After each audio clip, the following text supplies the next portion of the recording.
J'aimerais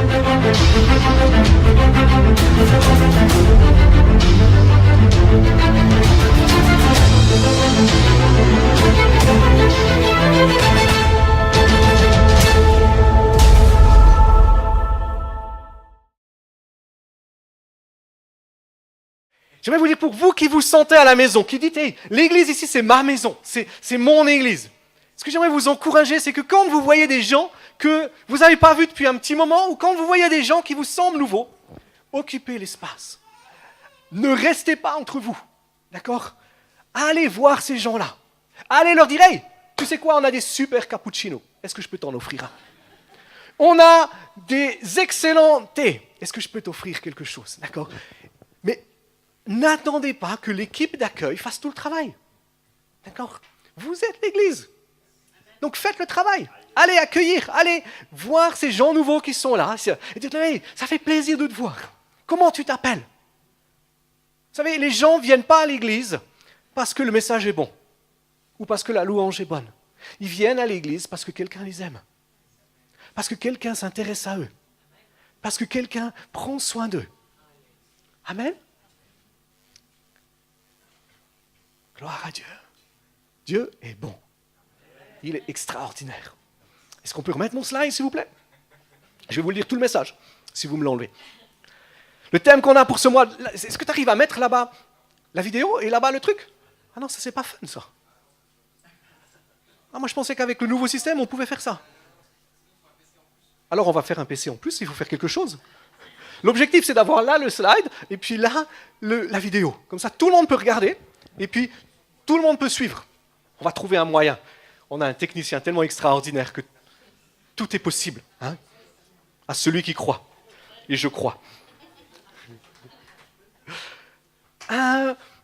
Maintenant, j'ai oublié ce que je voulais dire. Oui, j'aimerais vous rappeler, si vous avez un téléphone portable, bienvenue. Mettez-vous là, c'est les meilleures places.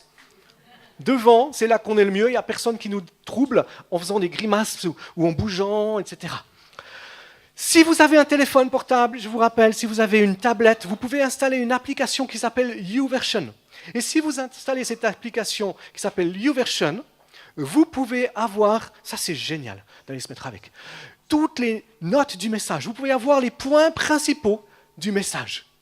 Vous pouvez suivre le message, d'accord? Donc, je vous encourage à le faire, parce que c'est une bonne chose. Françoise, tu peux rester là seulement. Reste là, reste là, reste là, reste là. C'est bien, c'est une bonne place aussi. Ouais. Ben non, je pense que c'est bien de se mettre devant. Moi, j'aime les gens qui se mettent devant. Alors, ensemble pour son royaume. L'objectif, la vision de Dieu qu'on a pour cette année, équiper son peuple pour son service. Ce qu'on veut, c'est que le royaume de Dieu puisse s'avancer. On croit que l'Église est là pour que le règne de Dieu puisse se manifester. On croit que le royaume de Dieu va s'avancer, non pas parce qu'on fait des bonnes réunions, mais le royaume de Dieu va s'avancer parce que chacun d'entre nous, qui sommes l'Église, on est équipés, on a reçu cette parole prophétique qui disait tu as reçu ce que tu as besoin. D'accord? On a reçu ce qu'on a besoin et on veut continuer d'équiper les uns et les autres pour que chacun puisse accomplir ce pourquoi Dieu l'a créé. Que chacun puisse trouver sa place. La semaine dernière, on a parlé, on est ensemble, d'accord, et on a parlé de cette dimension du corps, que la main a besoin du pied. Hein, et l'exemple typique, c'est-à-dire si je mange de la soupe avec ma fourchette, ça ne va pas fonctionner. C'est pas que la fourchette est mauvaise, c'est pas que la nourriture est mauvaise, c'est que c'est pas adapté. Et parfois, dans le corps, on est à des mauvais endroits. Parfois, on veut une place qui n'est pas la nôtre. Et il n'y a pas de bonne et de mauvaise place, si ce n'est la place que Dieu a pour nous, qui est unique et spécifique. Et ce qu'on veut, c'est de découvrir ça. Aujourd'hui, on veut développer cette dimension de dire on est là ensemble pour le royaume de Dieu. On est ensemble pour que son règne puisse venir. Vous avez remarqué que quand on lit les évangiles, quand Jésus fait quelque chose, et quand il demande à ses disciples de faire quelque chose, il dit jamais « va ». Mais quand il envoie ses disciples, c'est toujours au minimum par deux. Et il dit « allez, allez, faites de toutes les nations des disciples. Allez, me préparer le repas pour la Pâque. Allez, prêchez l'évangile, guérissez les malades, ressuscitez les morts, purifiez les lépreux, annoncez que le royaume de Dieu s'est approché. C'est aller. Toujours c'est aller, aller, aller, aller. Toujours au minimum 2 personnes. Pourquoi ? Parce qu'on a besoin de cette dimension d'unité. On a besoin de cette dimension de dire, ce n'est pas mon histoire, ce n'est pas mon royaume, ce n'est pas mon ministère, c'est Christ. C'est son corps, c'est sa volonté, c'est ses projets, c'est ses désirs. Et on va commencer par ce verset de Romains 15, au verset 26. Comme une base. Romains 15, 26, c'est Paul qui écrit. Je vais prendre le verset 25 où il dit « Actuellement, je vais à Jérusalem pour le service des saints. » Donc les saints, c'est juste les chrétiens, d'accord, ceux qui aiment Jésus, ceux qui ont été transformés par son amour, par sa présence, d'accord. Car la Macédoine et l'Achaïe ont bien voulu faire une collecte en faveur des pauvres qui sont parmi les saints de Jérusalem. Qu'est-ce que ça a à voir avec le fait d'être ensemble pour son royaume ?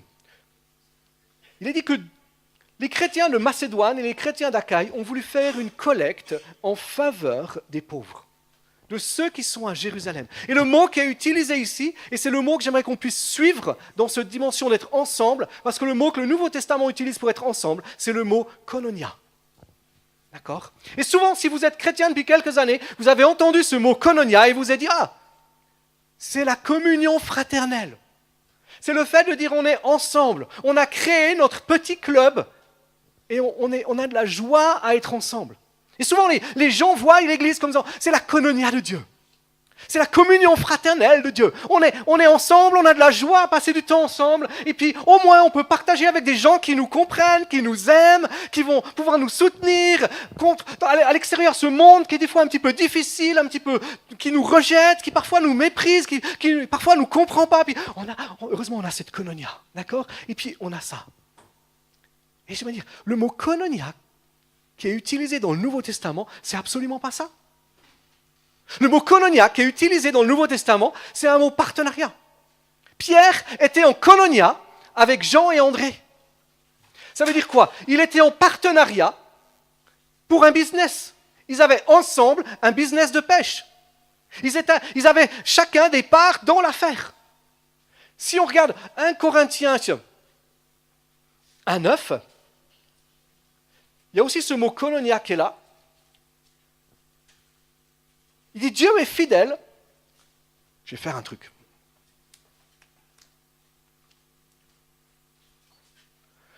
« 1 Corinthiens 1,9, il est dit Dieu est fidèle, lui qui vous a appelé à la communion de son Fils Jésus-Christ, notre Seigneur. » Et quand on lit ça, souvent on se dit « Oh, Dieu m'a appelé à la communion avec son Fils. » Ça veut dire que je suis fait pour l'intimité avec Dieu. Je suis fait pour aller chercher du repos en Dieu, de la tranquillité dans sa présence. Je suis fait pour être, pour qu'il puisse me donner des paroles, dire « Oh, tu es gentil, tu es bon, etc. » Mais quand Paul dit qu'il nous a appelés à la communion de son Fils, ça veut dire qu'il nous a appelés au partenariat avec son Fils.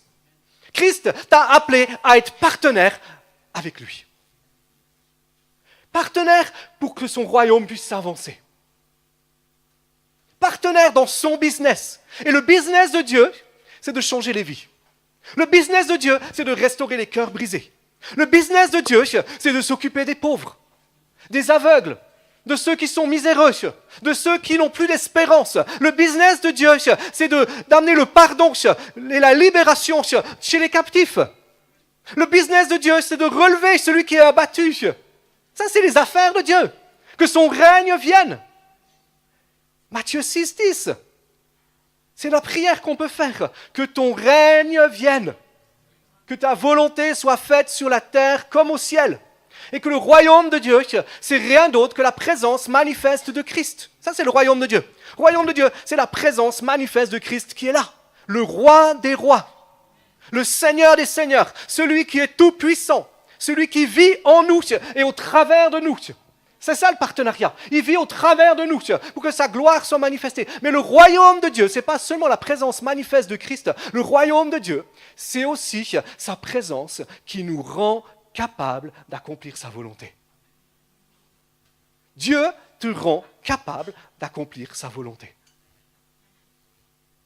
Dieu te rend capable, par sa présence, d'accomplir sa volonté.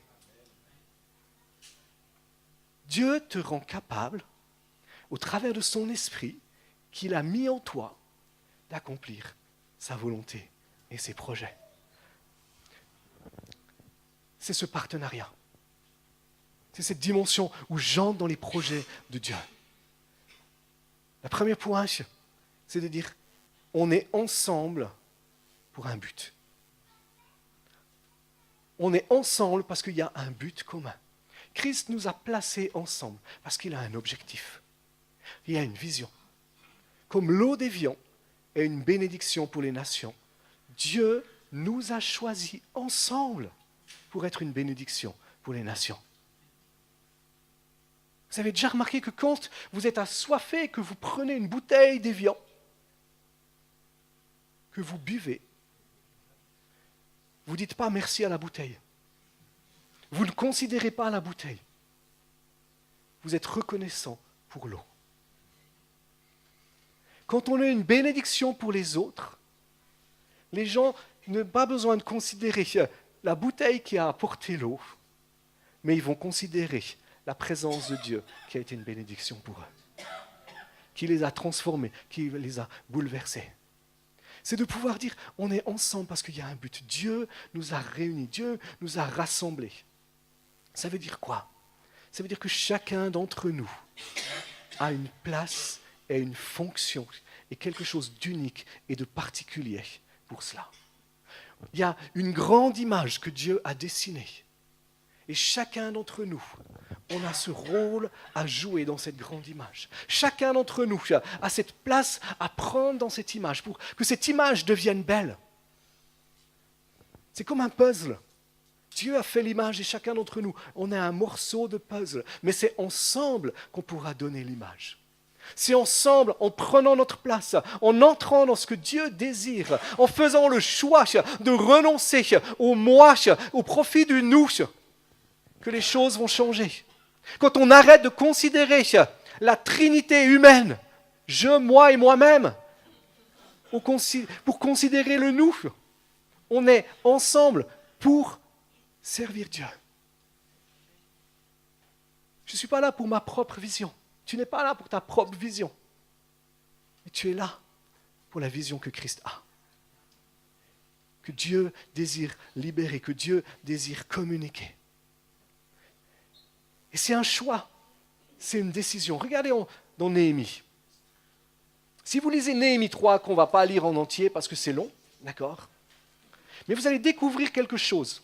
Ce livre de Néhémie, il est juste extraordinaire dans cette dimension de construction. Le peuple d'Israël, sous la direction de Néhémie, a eu une vision. Une vision de dire, ensemble, on va reconstruire les murs de Jérusalem. Ensemble, on va rebâtir ces murailles. Et on peut la mettre comme une analogie pour nous, de dire, ensemble, on va faire que le royaume de Dieu puisse se manifester dans cette ville, dans cette région, et au-delà. Parce qu'on est ensemble, ça c'est le but. C'est-à-dire on veut que des vies soient bouleversées, qui deviennent des disciples de Jésus, qui soient impactés par sa présence et qui puissent aller dans les nations pour que son règne vienne. Et si vous lisez le chapitre 3 de Néhémie, c'est intéressant de voir, vous allez voir qu'il est dit, telle famille a rebâti tel bout de muraille, telle famille a rebâti tel bout de muraille, telle famille a rebâti tel bout de muraille, etc. Je me dire, c'est ce que Dieu veut faire avec nous. Il y a une vision globale qui est là pour l'Église. Et Dieu dit, hey, je mets une vision dans le cœur de Philippe et de Sonia, du quartier libre. C'est un bout de muraille pour que le royaume de Dieu s'avance. Quartier libre et un bout de la muraille. Et ce qui est génial, c'est que ce n'est pas un bout de la muraille qu'on construit que nous, on construit avec une autre église. D'accord? Mais Dieu a donné une vision. Dieu a donné quelque chose qui est là. C'est leur bout de muraille. C'est la vision que Dieu a mis en eux. Mais ça fait partie de la grande vision. Il y a d'autres qui vont se rajouter à quartier libre. Il y a d'autres qui sont appelés à dire, hey, mais moi, ça fait partie de ce que je dois construire aussi. Ce que Dieu met dans ton cœur. La vision que Dieu met dans ton cœur, c'est faire le choix de dire, hey, je vais bâtir cette vision, mais c'est plus ma vision. Mais c'est la vision de l'Église. Elle entre parce qu'on est ensemble, l'Église. Elle entre dans cette grande globalité, dans cette grande vision. Et je dis, mais est-ce que je peux construire ce bout-là? Je vais construire ce bout-là. J'aimerais dire, je suis convaincu que quand les gens bâtissaient le bout de muraille, ils bâtissaient le bout de muraille qui était près de leur maison. D'accord? Ils construisaient un bout de muraille qui était lié à leur lieu d'habitation. Et quand on fait le choix de dire je veux être ensemble pour bâtir avec ce que Dieu m'a donné, on construit pour ce que Dieu veut faire avec nous. Et ça nous fait grandir, ça nous permet de nous développer. Et si Dieu t'a mis là, si Dieu met une vision dans ton cœur, elle a une place dans la vision globale de cette grande muraille que Dieu est en train de bâtir. Que son règne vienne. Mais pour ça, il y a besoin d'une autre réalité. C'est-à-dire, qu'est-ce que je dois partager? Qu'est-ce que je dois partager? Je dois choisir de dire si je suis partenaire avec Christ. Ça veut dire quoi? On l'a lu encore ce matin. Il y a une dimension de dire je suis mort avec Christ. C'est plus moi qui vis, c'est Christ qui vit en moi. Tous les jours, je suis confronté à la mort pour que la vie de Christ puisse se manifester, dit Paul. C'est faire le choix de dire, hey, Dieu a mis une vision dans mon cœur, mais ce n'est pas ma vision. C'est la vision de Dieu. C'est je choisis de mourir à cette vision-là. Pour l'ensemble. Pour que le règne de Dieu puisse venir. Pour qu'elle puisse trouver sa place. Et que Dieu puisse établir ce qu'il veut faire. C'est-à-dire aussi que la vision que Dieu te donne n'est que partielle. Pourquoi? Parce que Dieu a donné certainement à d'autres gens d'autres choses qui vont s'ajouter avec cette vision. Et qui vont permettre de l'embellir, de la rendre plus grande, de la rendre plus profonde, de la rendre plus élargie. Donc c'est faire le choix de dire, hey, pour vivre cette vision-là, je meurs à moi-même, je la donne à Dieu, je l'abandonne à Christ. Et je dis, Seigneur, ça m'est égal. Comment exactement ça va se faire, avec qui ça va se faire. Ce que je crois c'est que ça vient de toi et je veux construire, participer, être là où tu veux que ça soit. C'est ce ensemble, c'est cette dimension de pouvoir bâtir, de pouvoir construire. Qu'est-ce qu'on doit partager? Qu'est-ce qu'on doit donner pour l'ensemble de la vision? Qu'est-ce que Dieu a mis en nous? On avait cette parole qui disait, mais on avait tout reçu. Si vous regardez dans 2 Corinthiens 8,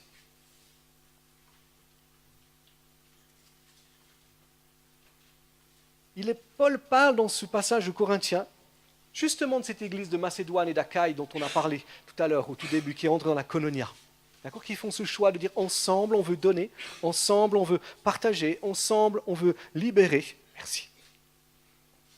Et dans 2 Corinthiens 8, il est dit, nous vous faisons connaître au verset 1, frères, la grâce de Dieu qui s'est manifestée dans les églises de la Macédoine. Quoique très éprouvés par des tribulations, leur joie débordante et leur pauvreté profonde ont produit avec abondance de riches libéralités. Selon leurs possibilités, je l'atteste, même au-delà de leurs possibilités, de leur plein gré. Ils nous ont demandé avec beaucoup d'insistance la grâce de participer à ce service en faveur des saints. Et c'est clair que là, il est parlé d'argent. C'est une collecte, d'accord ? Mais il y a un principe spirituel qui est exactement le même. Quand on dit ensemble pour son royaume, ensemble on veut bâtir, ensemble on veut construire, c'est de se dire qu'est-ce que je dois mettre dans le pot? Qu'est-ce que je dois partager? Qu'est-ce que je dois répandre? Qu'est-ce que je dois donner? Tu dis, mais moi j'ai aucun don, j'ai aucune capacité, j'ai aucun talent. Je suis pauvre. Si tu as le même degré de pauvreté profonde que ces Macédoniens, c'est tout bon. Parce qu'eux, ils ont donné. De leur pauvreté, ils ont donné. L'essentiel, ce n'est pas qu'est-ce que tu penses avoir, mais est-ce que tu es prêt à donner ce que tu es? Est-ce que tu es prêt à te donner pour construire le royaume de Dieu? Est-ce que tu es prêt à te dire, ok, peut-être tu dis, mais j'ai des dons administratifs. Qu'est-ce que ça peut bien faire dans l'Église? J'ai des dons de cuisine.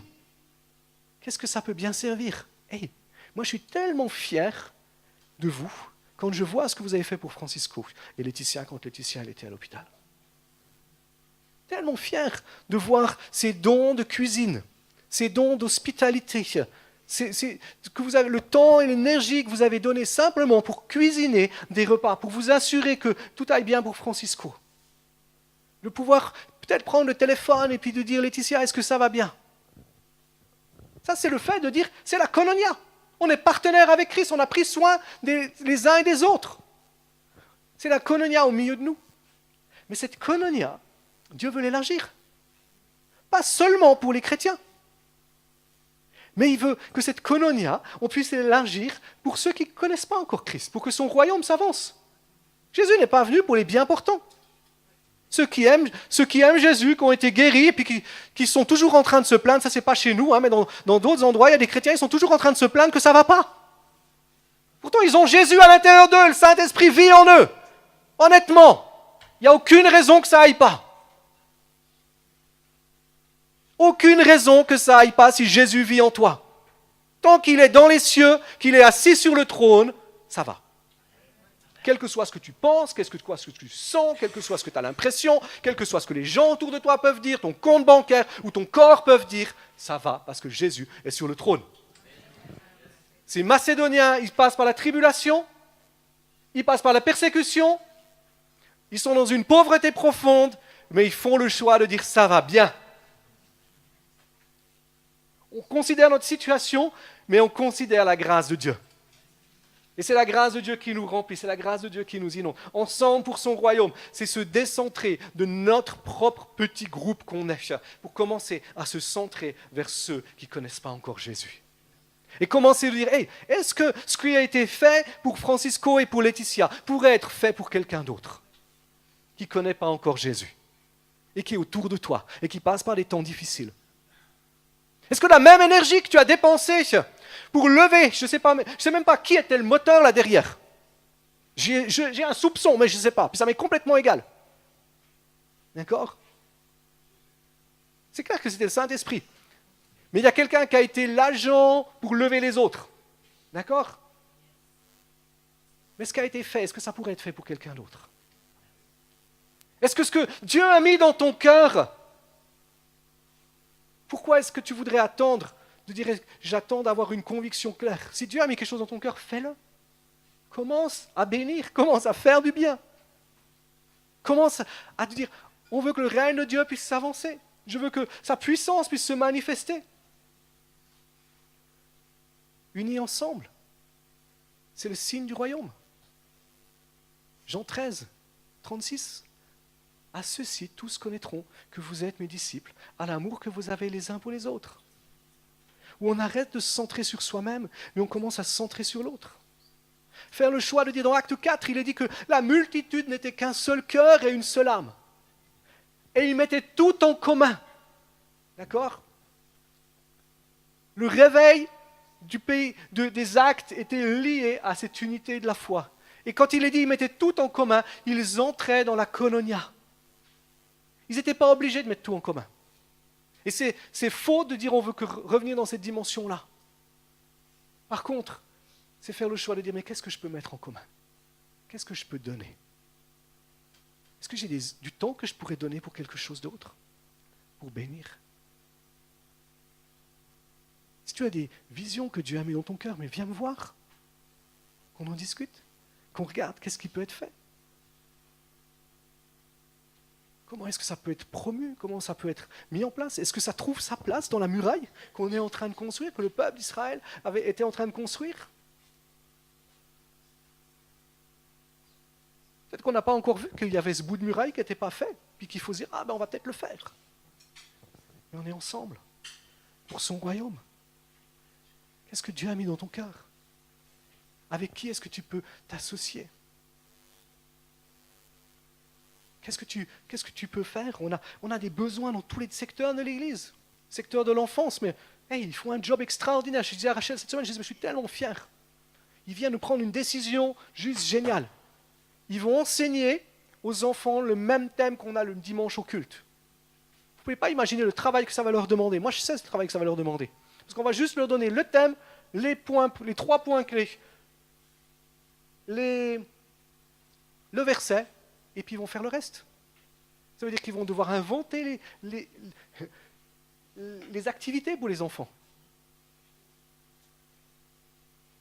J'ai découvert dernièrement qu'à l'église Zambi, j'ai une femme, c'est un des dons que Dieu lui a donné, c'est de créer des programmes pour les écoles le dimanche.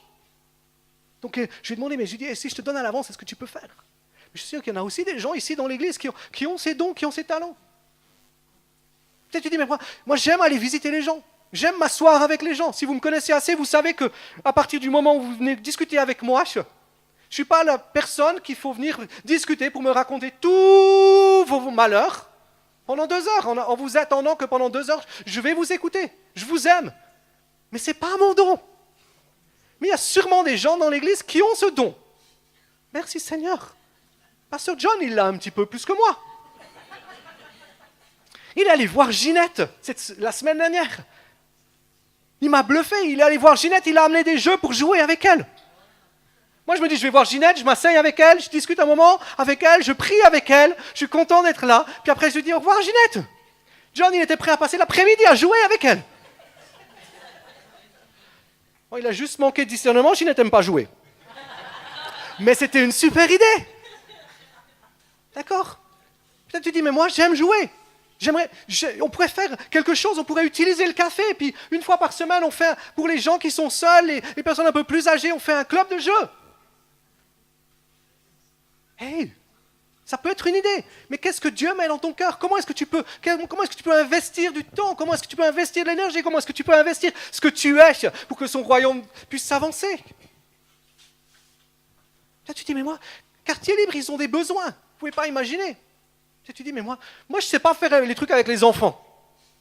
Tu dis, mais tu peux peut-être simplement dire, mais je peux parler avec les parents qui sont là. Ou je peux aller visiter les gens avec Philippe. Les familles, parce que la semaine, on va visiter les familles. Puis ça, j'aime faire, aller visiter les familles. Surtout les familles un peu musulmanes qui vont m'offrir le thé à la menthe. Puis je veux les bénir. Puis je veux boire le thé. Je veux créer une amitié, une relation avec eux. Et puis tout d'un coup, je vais dire, ah mais peut-être que je peux vous aider dans ce que vous êtes, dans ce que vous faites. C'est que le royaume de Dieu s'avance. Je sens qu'il y a une libération que Dieu veut nous donner de vivre dans cette dimension. Avec une explosion de choses nouvelles. Mon cœur, c'est que chacun d'entre nous, on puisse trouver sa place. Tu ne viennes pas te contenter, te dire, je m'asseye le dimanche à l'église, et puis c'est sympa, j'ai loué Dieu, j'ai célébré Dieu. Quand Pasteur Luc était là, j'ai été défié, ça m'a secoué un coup, heureusement qu'il revient que 3 semaines plus tard. D'accord? Mais c'est de dire, mais qu'est-ce que je peux faire? Comment est-ce que je peux m'investir? Peut-être que tu aimes faire du graphisme. Hey, il y a des besoins. Peut-être que tu dis, mais moi j'aime la vidéo. J'aime filmer les choses. Et tu peux t'investir pour ça. Tu peux t'investir pour filmer. Il y a des besoins. Moi je rêve d'avoir des mini-films d'une minute. Parce que plus d'une minute, les gens regardent même plus souvent. 1 minute, un petit témoignage, quelqu'un qui dit, voilà ce que Jésus a fait pour moi, il a changé ma vie, etc. Que les annonces, au lieu qu'on soit là à dire, bon alors cette semaine, il y aura la Ladies la semaine prochaine, il y aura les Connect Group, etc. Qu'on ait des vidéos qui disent, hey, vous savez pas quoi, les amis, quelqu'un qui s'occupe de ça, John et Claire, c'est ça super. Mais, qu'est-ce que Dieu met dans ton cœur? Comment est-ce que tu peux le vivre? Comment est-ce que tu peux entrer dans cette dimension-là? Ce signe du royaume, c'est cette dimension de dire, mais on veut que Christ soit glorifié. Christ soit élevé. Et ce n'est plus une question d'âge. Moi, je pense que les jeunes, j'ai envie d'aller au groupe de jeunes un de ces vendredis et de leur dire, les jeunes, dites-moi comment vous vivez le culte. Attends, qu'est-ce qu'il faut changer dans le culte pour que ce soit mieux? D'accord? Tout, c'est sûr. Mais qu'est-ce qu'ils peuvent faire? Dans quoi est-ce qu'ils peuvent entrer pour que le règne de Dieu puisse s'avancer? Que des choses nouvelles puissent se faire? Qu'est-ce que j'ai écrit encore là?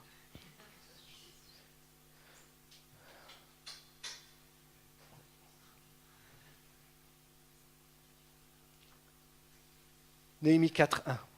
Il est dit, le peuple prit à cœur et se mit à l'ouvrage. Oh non. C'est pas grave. Il n'y a aucun souci.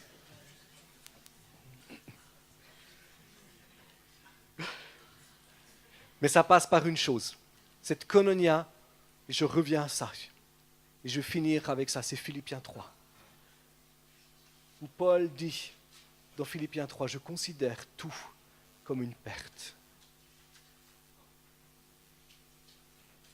Au verset 10, je vais vous le lire. Colossiens 3, 10.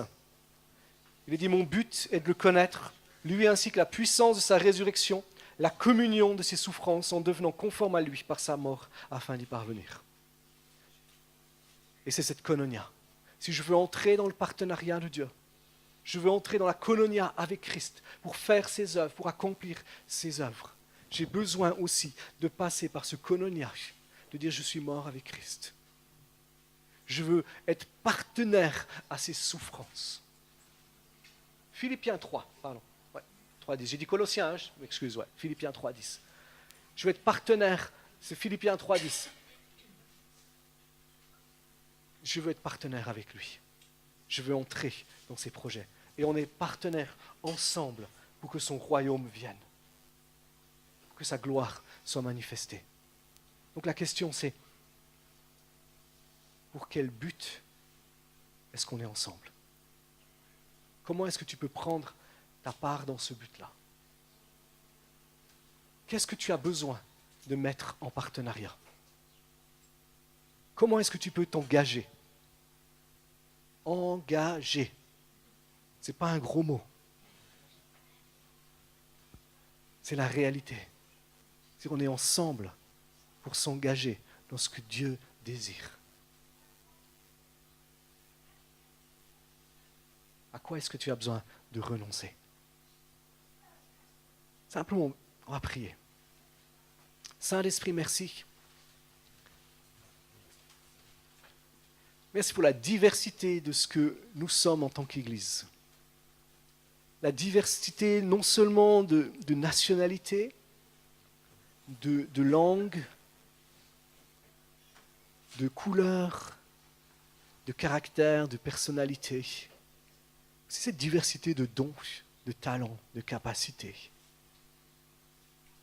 Seigneur, merci pour cette richesse que tu as mis dans l'Église ici. Nous sommes tellement reconnaissants pour cela. Tellement reconnaissants pour la valeur de chacune et de chacun. Depuis les plus jeunes jusqu'aux plus âgés. Merci pour la valeur de leur vie, de leur cœur. Seigneur, nous sommes reconnaissants pour cela. Seigneur, merci pour cette mission que tu as mise devant nous. Être une bénédiction. Merci pour le monde qui nous entoure. Ce champ que tu as mis autour de nous, qui est blanc prêt pour la moisson. Qui attend qu'une chose, Seigneur, c'est qu'on puisse s'engager, qu'on puisse s'entrer dans ce champ ensemble pour que ton règne vienne.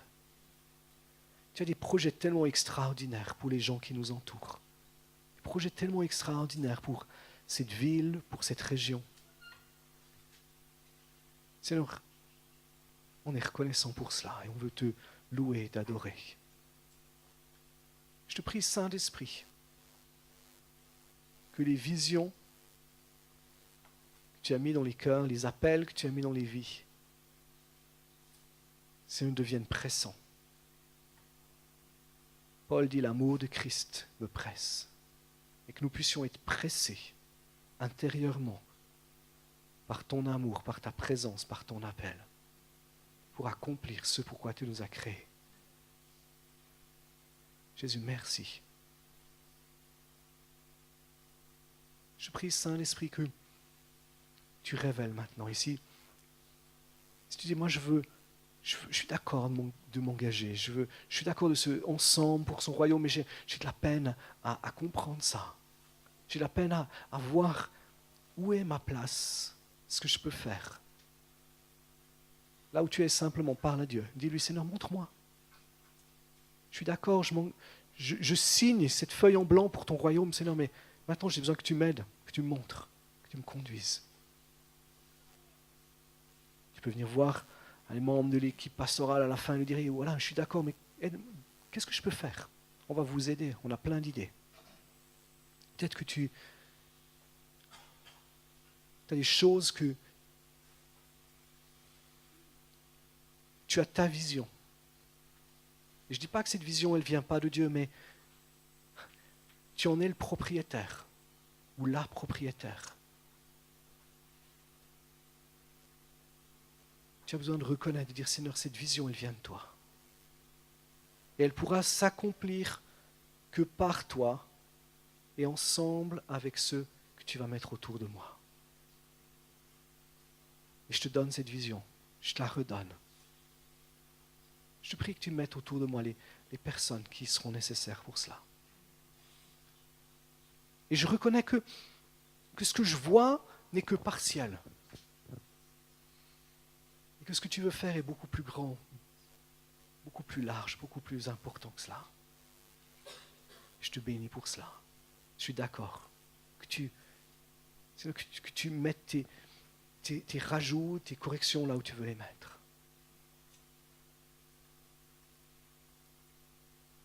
Peut-être tu as besoin de dire à Dieu, mais voilà, tu m'as donné ça. Et j'ai conscience que je dois le donner pour ton royaume. Ce n'est pas nécessairement quelque chose de physique, c'est peut-être des dons et des talents que tu mets simplement au profit de ta propre vie, de ton propre bénéfice. Et Dieu désire que tu puisses utiliser ces dons et ces talents aussi pour son royaume. Pour que son règne vienne. Ça ne veut pas dire que tu vas faire plus que ça. Mais ça veut dire que tu es d'accord d'investir du temps avec tes dons et tes talents pour ce que Dieu veut faire. Ça, c'est à toi de le choisir, c'est à toi de le décider. Je sens réellement dans mon cœur qu'il y a au moins une personne qui a besoin de se positionner par rapport à ça.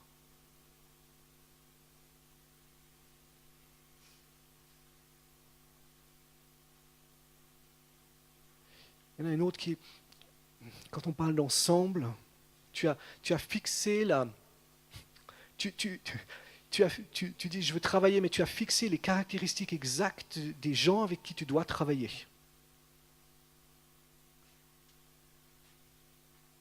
Et en fait,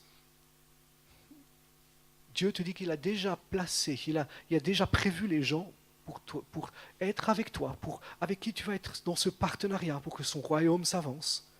Mais ils ne sont pas à 100% dans les caractéristiques que ce que toi tu penses. C'est ce qui t'empêche de les voir.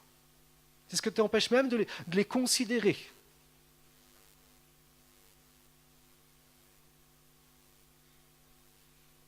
Et c'est à toi de choisir, de dire, ok Seigneur, je suis d'accord que tu mettes avec moi les gens que tu as choisis toi. Et ouvre mes yeux. Et tu vas voir dans les temps qui viennent, tout d'un coup, tu vas voir certaines personnes autour de toi de manière complètement différente.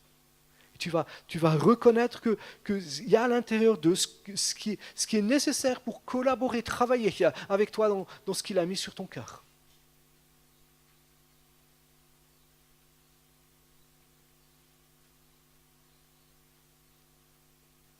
Seigneur, merci de ce que tu nous donnes aussi. Des opportunités autour de nous d'œuvrer ensemble pour que ton royaume s'avance. Pour que les cœurs soient changés, soient bouleversés.